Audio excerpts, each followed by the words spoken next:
Au cours de la dernière année environ, on a vu les secteurs du Play to Earn, du Metaverse, du NFT et du GameFi exploser en popularité, et pas seulement au sein de l'écosystème crypto typique. Certaines des plus grandes entreprises et plateformes au monde, telles que Facebook, Twitter, Apple, Microsoft et bien d'autres encore, ont récemment dévoilé des plans pour s'impliquer dans tous ces domaines. Avec tout ce battage médiatique ainsi que l'intérêt général suscité, il n'est donc pas surprenant que certains des projets liés à ces sujets aient été parmi les plus performants du secteur.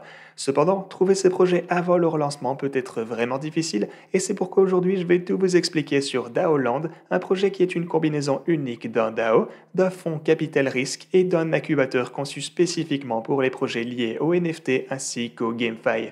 Dans cette vidéo, je couvrirai tout ce que vous devez savoir sur le projet, y compris comment commencer à l'utiliser vous-même afin d'accéder aux jeux et aux jetons les plus prometteurs avant tout le monde grâce à leur plateforme d'offre de jeux initiale appelée Participate to Earn. Avant de commencer avec tout ça par contre, assurez-vous de vous abonner et d'activer la cloche afin de ne pas manquer d'autres vidéos comme celle-ci à l'avenir, ainsi que tout le reste du contenu que je publie ici sur cette chaîne. Et aussi, cette vidéo est une vidéo sponsorisée par DAOland.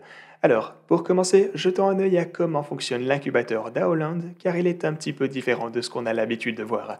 Avec toute la hype autour du GameFi en ce moment, il y a bien sûr un grand nombre de projets qui cherchent à collecter des fonds et à être incubés, mais tous n'ont pas ce qu'il faut pour réussir, et c'est pourquoi DAOland a un processus approfondi afin de décider quels projets ils incuberont et financeront via leur plateforme.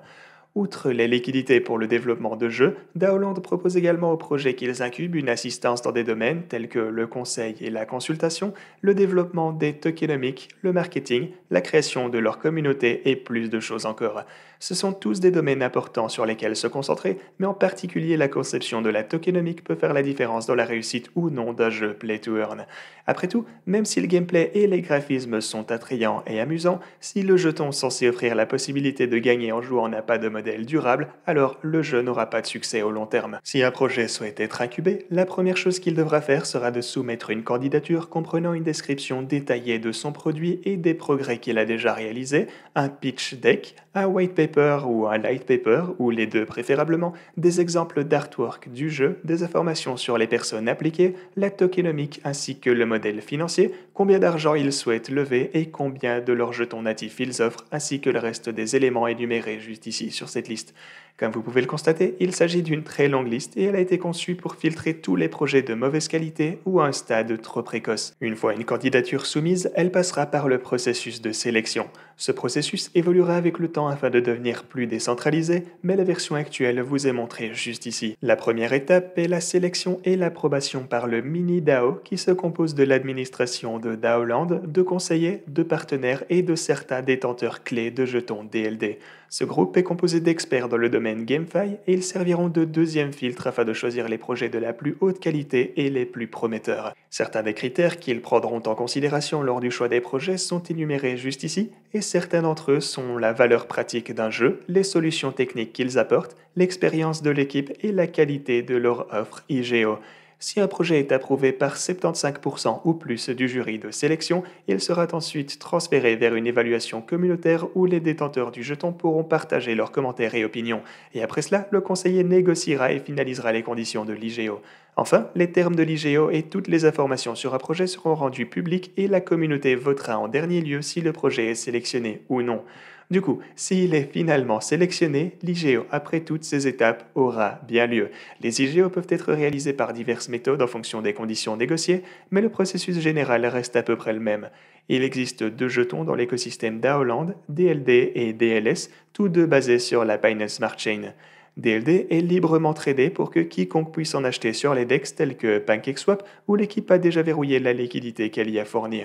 DLS est gagné lui en stakant du DLD et agit comme un ticket pour les allocations IGO. Le raisonnement derrière le système à double jeton est décrit ici. Pour faire simple, d'autres rampes de lancement et incubateurs qui utilisent un seul jeton ont un gros problème en commun, le fait que les whales achètent simplement suffisamment du jeton natif afin de prendre le contrôle et réclamer des cycles d'investissement entiers, ce qui exclut donc les petits investisseurs particuliers. DLD a un approvisionnement total de 10 millions et DLS a un approvisionnement non plafonné, mais après chaque IGO, le DLS utilisé pour participer sera brûlé. Le staking se déroule sur des époques de 7 jours avec un nombre défini de DLS distribués à chaque époque. Ce nombre de DLS distribués subit également un événement de type halving toutes les 17 époques, ce qui signifie que le DLS se raréfiera avec le temps.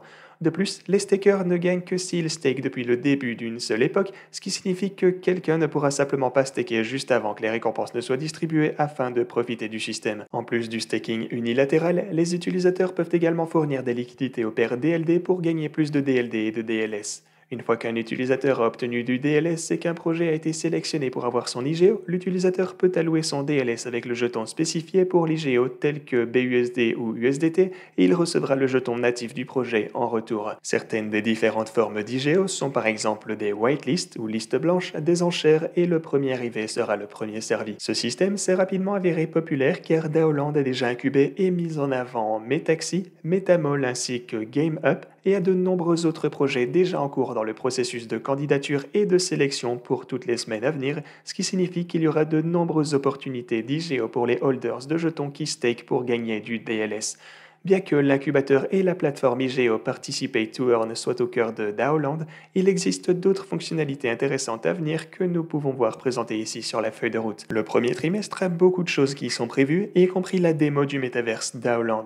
Le métaverse Daoland offrira une expérience de réalité virtuelle unique aux utilisateurs. Les utilisateurs pourront également acheter des terrains virtuels dans le métaverse représentés par des NFT, et Daoland va également étendre sa plateforme pour prendre en charge les chaînes fantômes ainsi que Avalanche.